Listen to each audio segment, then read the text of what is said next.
Okay, so hello everybody. Welcome and thank you for being with us today.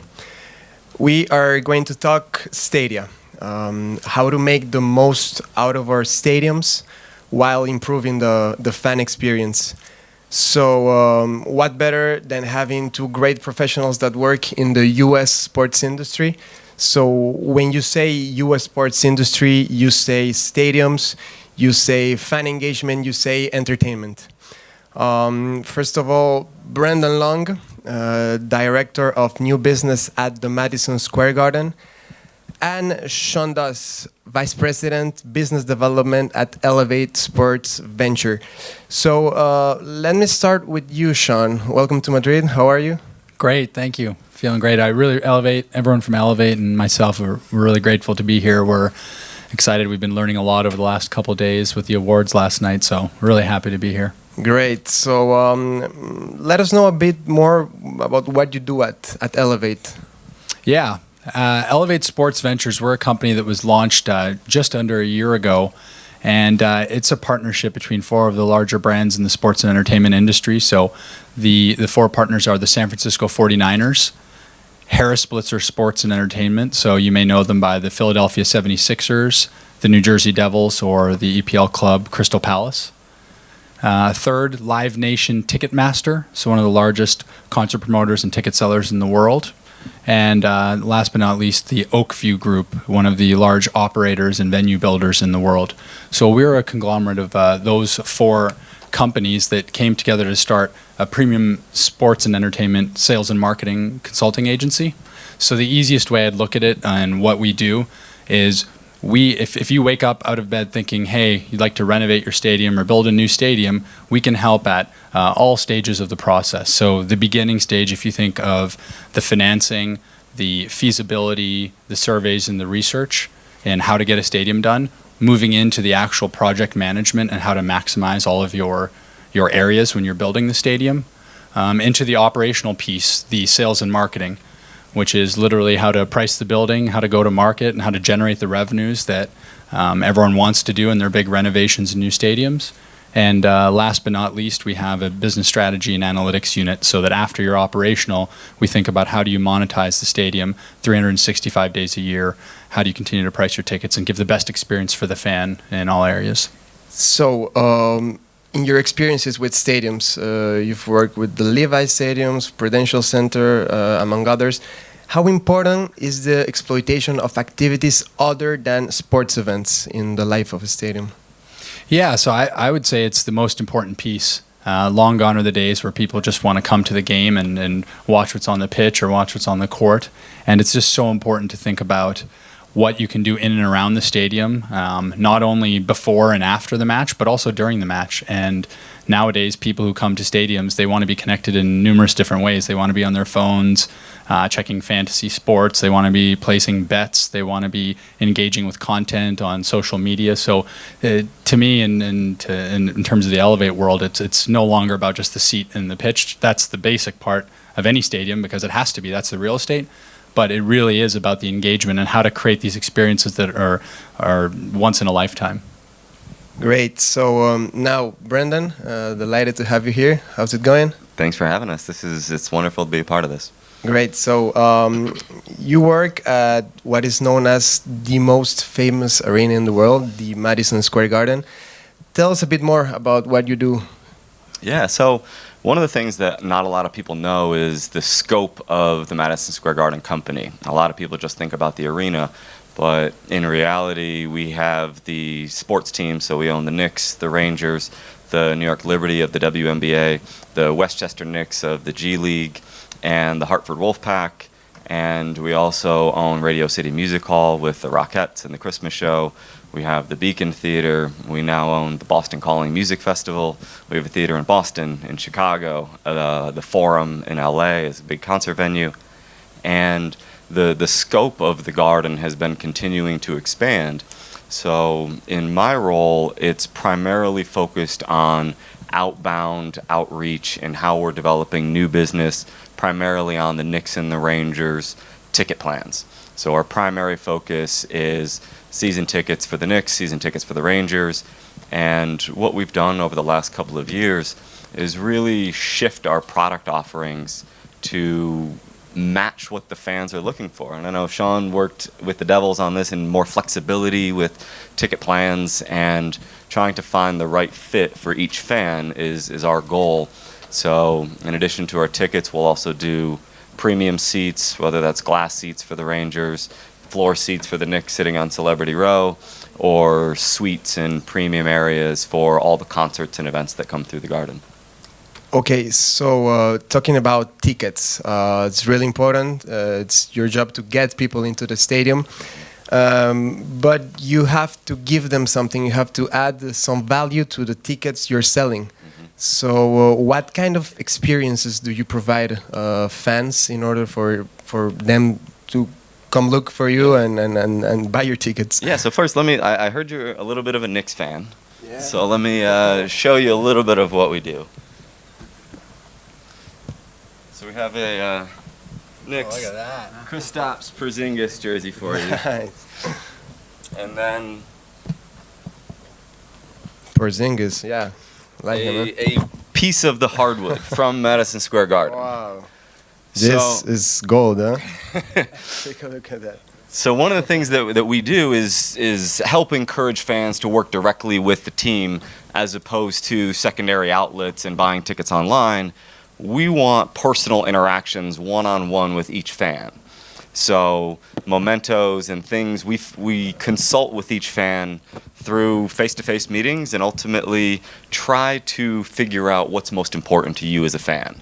So if you're coming with your family, is that an experience with your kids to sit courtside seats for pre-games and watch the players warm up, where otherwise you wouldn't have an opportunity to do that because maybe those seats are too expensive? Or other opportunities if you're a business and you want to utilize the Garden as a networking opportunity. Other ways where we can host events in some of our premium areas to make sure that you can use that as a platform to get in front of your businesses, your potential clients, your current clients, and engage your employees. And so we try to think about it from the fan perspective as why should you come directly through us as a team, and what can we do to make that experience special, and like Shawn said, once in a lifetime experience. So when you work with us, that's the differentiator. So you've just gained a loyal Knicks fan right now. I'm gonna see how can I do to go to New York to attend a match. So the fan, that's really important. That's one of your focus. Shawn, you've worked here with the brand new Atlético de Madrid stadium. Tell us a bit more. How was your experience there, and how do you think here in Europe we can implement the know-how of fan engagement in the US?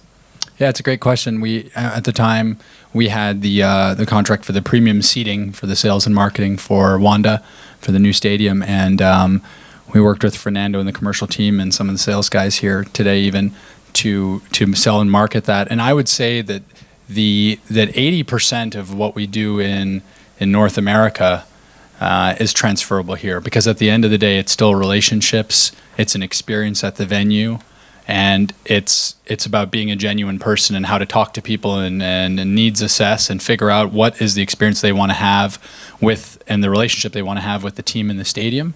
So I would say 80% of what we do is the same. It's the human nature of what we do, but then there is that 20% that where we have to be important and flex to the customs and what is important here. So one thing we noticed here in Spain is that we found out through numerous appointments and working with the staff that it wasn't commonplace that a CEO knew that they would buy certain tickets in a palco or a suite or a club seat and come entertain and stay before the game and stay after the game. That wasn't common practice. So we couldn't just assume that that was understood when you went into a meeting. So there was some education when we were telling them that at Wanda, the experience will open an hour and a half before the match, and it'll last half an hour, 30 minutes after the match, because normally they were used to coming in 15 minutes before and staying after. Now, I haven't been there yet until tonight to go see how it all has manifested itself, but there are little nuances like that and the cultural differences of how business is done. But I would say the bulk of what we're doing on the day-to-day basis, and the people management and the process of getting face-to-face and just having those strong interactions is quite similar. Great. So, Brendan, tell us a bit more about, well, you're working with ticketing, of course, and I'm sure you're working in new ways of improving the fan experiences at the time of buying tickets. What are some improvements that you're thinking of? Yeah, so it all starts at the beginning of the sales process. So if you are a customer and you've bought a game and you've seen a match at the Garden, we're going to call you and we're going to talk to you. And we're going to set a time where you can come down and we'll give you a private one-on-one tour through the building so that we can really take the time to understand what's important to you, what matters in your experience, and how we can match what we have with what you're looking for. If it's a business, we'll go to you. We realize in New York, your time is really valuable. So if it's us going out of the office, meeting at your office for 10, 15 minutes, figuring out, okay, is there a use case? Is there a benefit for your business working with us? We'll meet you at your place first and then bring you down for the Garden. So it starts at the beginning of the sales process with really understanding what's important to each person and personalizing that. From there, we get into more of our events that we're starting. So utilizing the venue in different ways, pre-game and post-game. One of the things that we did just last week, we had a panel similar to this where all of our season ticket members were in the audience, and we had our president, our general manager, and our coach. And they were talking about the state of the team and the direction, and we took questions and answers from the audience. So we had season ticket members that got to get up and ask the coach questions directly, and that experience for the fan really gives them an insider perspective and feels like their voice is being heard. And it's those types of things that we really focus on, is creating those unique experiences. So one question for both of you. What difference do you see here in the fan culture in Europe? We were talking before. What are some things that surprise you from the fan perspectives, you know? The first thing that surprised me is the supporter section, where you have folks that are diehard, in unison, chanting all game long, where in the States we really don't have that as much. College football, college basketball will have our student sections, but at the pro level it's not quite the same. So for me, that was the first thing that stood out, was the level of support and energy that is brought during the game. Yeah, I think the one of the main things I've noticed is just the difference in how in North America a lot of the stadiums and experiences focused on monetization and how to generate the most revenue. And I've noticed here specifically, and even in the Premier League, it's just because of the economics of the league and things. A lot of the stadiums are focused around winning and just, okay, let's let the fans be the loudest, let's let the fans be the closest to the action. So I'd say the biggest difference I've seen is that it's just not as commonplace, again, that a CEO will think of this to bring their 20 employees and here's how they'd use it to see an ROI on their investment. And I think that experiential difference is one big difference. So another question for both of you. Where do you see all this development of stadiums going in the next, 8-10 years? What are some improvements that you see can come by, and tell us a bit more about the future, let's say, of stadiums? Sure. Yeah. At Elevate Sports Ventures, that's what we're doing now, is working with clubs and teams and how to build new stadiums and working with architects. And we really see it go in many different ways. And one of the big things is that now all stadiums are looking to design this 365-day-a-year engagement space. So, at Levi Stadium, we didn't build a $1.5 billion stadium just to play 12 football games. We built it to program 270 days of the year.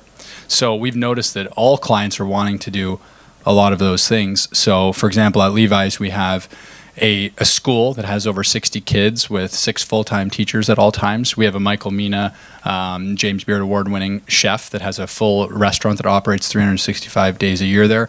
And we have a museum of the San Francisco 49ers that chronicles all our good, great Hall of Fame stuff, all those things that people can come through any day of the year. So, and then having 270 events a year, we have weddings and conference spaces and all these things that are programmed. So we've noticed that all people now looking to renovate are thinking about how to flex their space and how to be flexible in it. And it goes even into the game experience, because we know a lot of these teams want to build these great stadiums and then they want to host other events, but who wants to host an event on your pitch and all of a sudden ruin the pitch for the football game that's going to happen 2 days later? So as far back in the NFL, the Arizona Cardinals have an retractable field. We know Tottenham's doing that. So now they're thinking, great, how can we have the best pitch in all of the league and then also be able to host events? So that's one big area where we've noticed some stadiums trending to, that I think is going to stay for the long haul. And then I think also believe that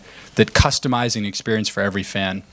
So LAFC has done this tremendous job in California in the MLS, where they have all these different experiences. They've maximized their outdoor terrace that has this Santa Monica vibe. So if you have that feel and flavor, you can go up there to maximize your experience.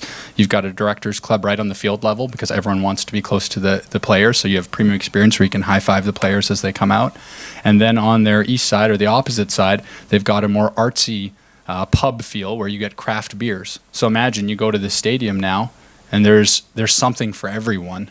And I've noticed that most teams now, they want to build a stadium that they can say is true to their city and their region, unlike 15, 20 years ago where you could take any stadium, plop it in any country, any place, and you may not know. But now it is very, very customized. And most CEOs and owners are saying that they want to generate a lot of their revenue from their premium spaces, so then they can have fan-friendly pricing in the general admission seats or in the regular seats. So I would say those are 3 big trends that's what we're noticing, even working as recently as a few weeks ago with architects in the Premier League and even for the US. Yeah, to add on that, I think another area of it is how we tie in technology into the buildings. And I know that Levi's has done a great job with this, with the connectivity and the Wi-Fi, and we're doing the same thing now where you're in your seats and you can order your food from the app and it gets delivered to you. So like Shawn said, the personalization of it, but from there then how do we add in more augmented reality and different experiences? So let's say you're on the concourse and you're walking around. One of the things that we've done with some of our corporate partner activations is virtual reality goggles, where we took footage of the Rangers team skating in, taking slap shots on the goal in practice. So you can be on the concourse, put the goggles on, and you're now the goalie trying to defend against the Rangers shooting at you. So creating more immersive experiences is one of the directions that I think is going to go.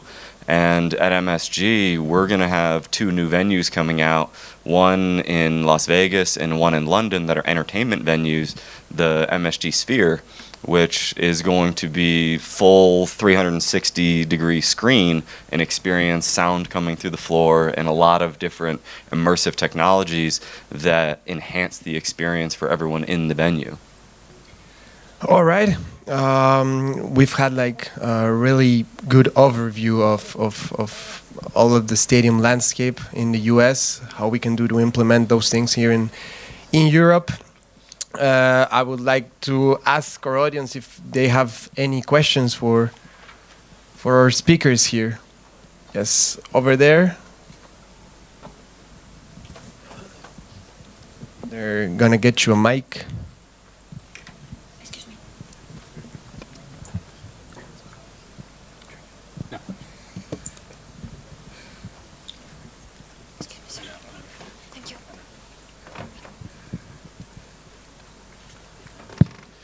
Question for Brendan. You mentioned that sometimes you visit your customers or prospective customers to the office.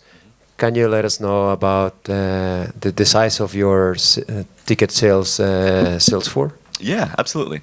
So our team is broken down into our entry-level team, and then we have our senior sales team, and then we also have separate teams that focus on group tickets that are 9 or more for an event. and then we have a separate team that handles all of our premium suites. So my team that I oversee is 20 of our senior sellers, and then we have another 18 at the entry level, and then another 40 group sellers, and then about 10 on the premium side. So we have a pretty sizable sales staff because we're involved in so many different products, and our challenge is we're selling both the Knicks and the Rangers at the same time. So through the summer, when the NBA schedule gets released, the NHL schedule gets released, we're putting our packages together and going through that on sale throughout the course of the summer and getting ready for the season, and then our staff is handling both the Knicks and the Rangers at the same time. Yeah, gentlemen. Hi, my name is Oscar. I'm from InSports Eurolatam. What we do is we translate, we do the scouting of business opportunities and innovation from, mainstream places in terms of technology, like United States or UK, for example, and we bring them and try to land them with sports properties in Spain and Latin America. So I have two questions. How do you use IoT in these immersive experiences that you have with your clients and in the Madison Square Garden?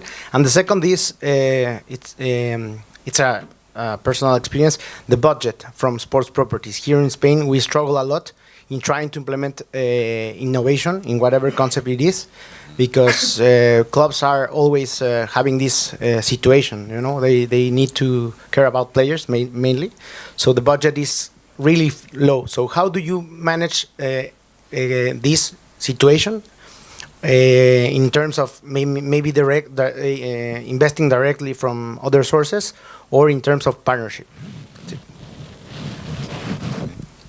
Sure. Both of us? Okay. Go ahead. You can start with that. So, I mean, I'm not on the technical side, so I can't exactly speak to the IoT.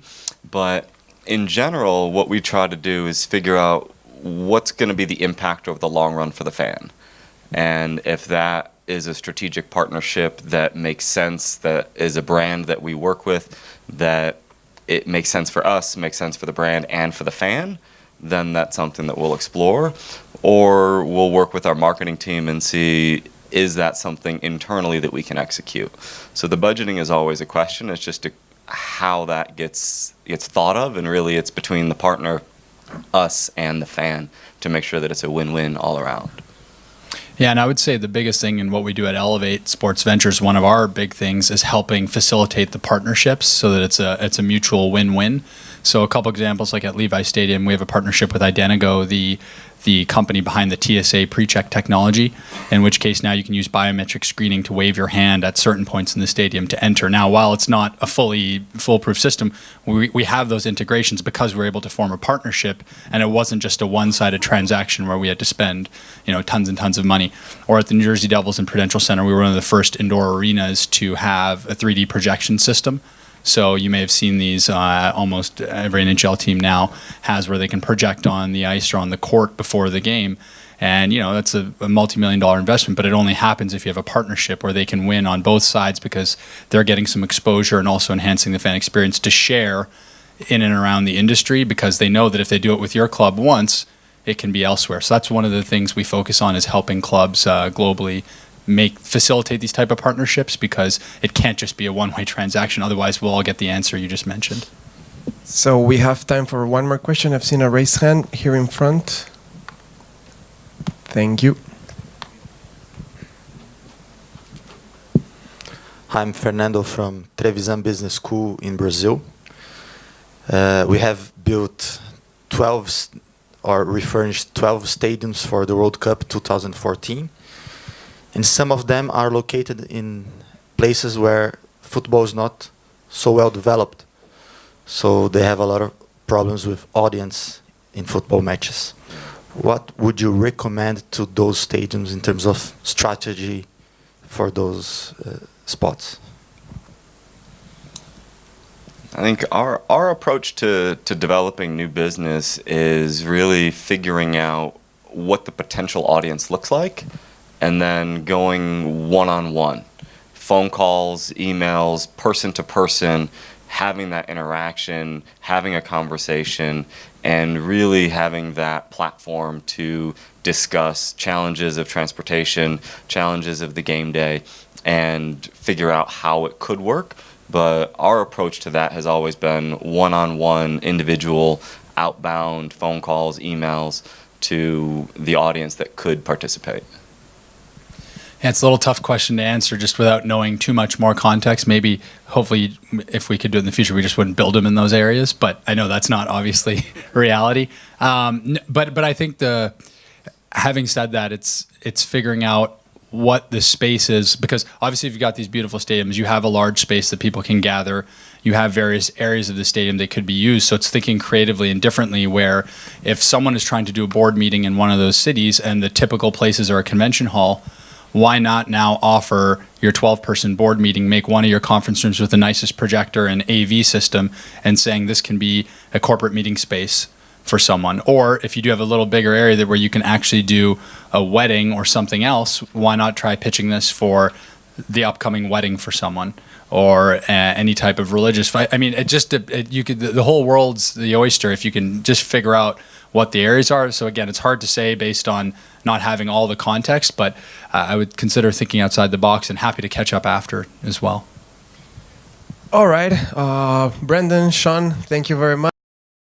And thanks to all of you, and enjoy the rest of the day here at the World Football Summit. Thank you. Thank you.